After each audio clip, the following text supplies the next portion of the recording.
What was the genesis moment for this book? I'd finished a novel called Gould's Book of Fish, and I had this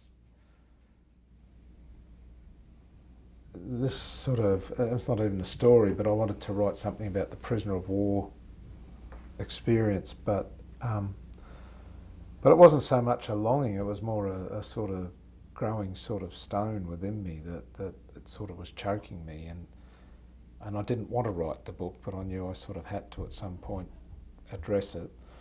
And I was in Sydney, and I was walking across the Sydney Harbour Bridge, which is very beautiful on a late afternoon, because you've got the sunlight playing on the water and the slight breeze, and there's a promenade there.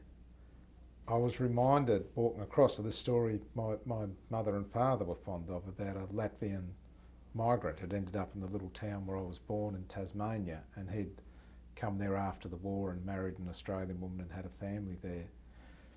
During the war, he'd got caught up in those great movements of people that swept back and forth through the bloodlands of Eastern Europe, and when he made it back to his village at war's end, it was to find it razed to the ground, and his wife, he was told, dead. And he refused to believe this, and he searched that apocalyptic sort of world of Eastern Europe for the next 2 years looking for her. Went to the Red Cross centres, the displaced people's camps and so on. And in the end he had to accept that she was dead, and at that point he immigrated to Australia. In 1957 he went to Sydney, which is in Tasmania, some hundreds of miles south of Australia. Sydney's a long way away, but he went to Sydney and he's walking down a crowded street, and he saw walking towards him his wife with a child on either hand, and at that point he had a few moments to decide whether he'd acknowledge her or whether he'd walk on. And growing up I always thought that was one of the most beautiful stories about love that I knew. And I realised at that moment this was the walking across the bridge thinking about this story, this would be the key to this novel about prisoners of war. And I imagined a man who'd been a Japanese prisoner of war many years after the war, who thought this woman he loved had died also during the war, walking across the bridge and seeing that woman walking towards him and having to decide whether he'd acknowledge her or whether he'd walk on.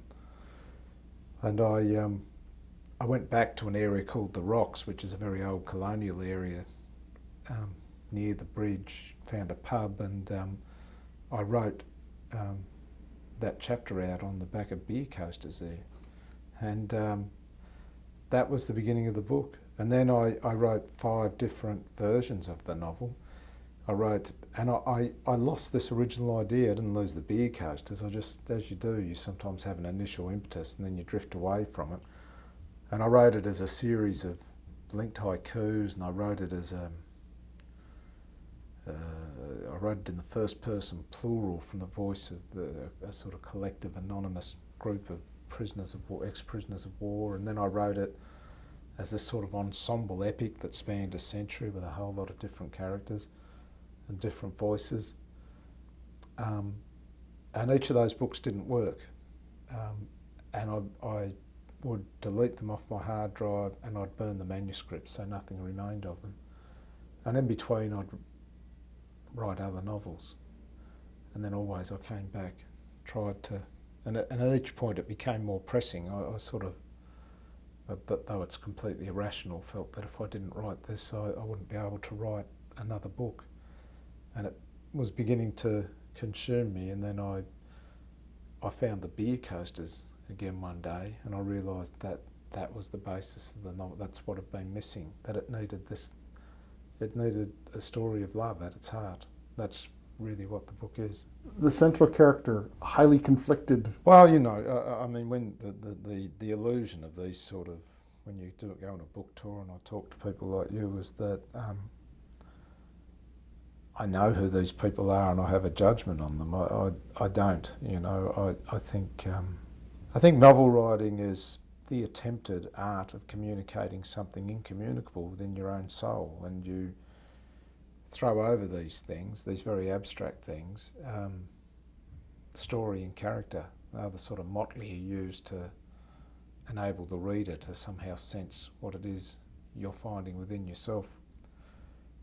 But in the end, that's not what the book is about. That's not the fundamental pulse and surge of it.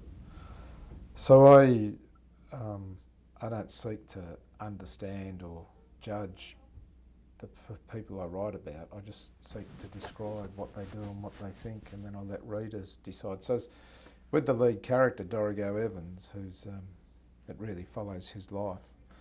He is a leader of the prisoners of war in the camp, although he doesn't really want to be. They come to see him as essential to their survival, but he feels that he fails them every day, that essentially he's a fraud. And after the war, out of a sense of duty and shame, he allows himself to be elevated into this position of being a war hero, though he feels nothing of the sort.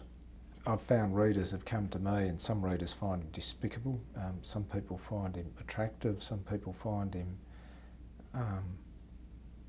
evasive.